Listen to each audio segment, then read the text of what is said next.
নমস্কার। বাঙালির খুব পছন্দের সমুদ্রের কাঁকড়ার একটি রেসিপি শেয়ার করবো। কাঁকড়াগুলো বেশ বড় বড় ছিল, তো আমি ভালোভাবে কাঁকড়াগুলোকে ভেঙে ধুয়ে নেব। এরপর ওর ভেতরের এগুলো নোংরাগুলো পরিষ্কার করে নেব। ঘিগুলো বের করে নিচ্ছি। আর এখন কত ঘি হয়েছে, ঘিগুলো পুরো হলুদ হয়ে আছে, অনেকটাই ঘি হয়েছে। কাঁকড়াগুলো একটা গামলায় ঢেলে নেব। নুন, হলুদ, লঙ্কা মাখিয়ে নেব।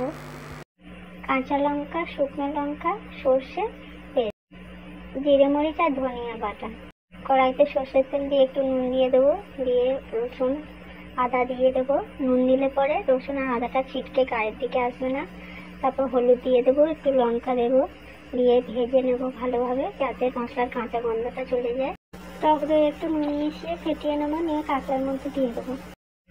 সব কিছু ভালোভাবে মাখিয়ে একটা টিফিন বক্সের মধ্যে নিয়ে নেব।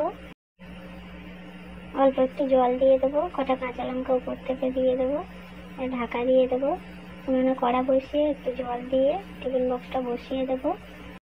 ভাপানো হয়ে গেছে, এখন নামিয়ে নেব। ঢাকনা খুলে উপর থেকে একটু গরম মশলা দিয়ে দেবো।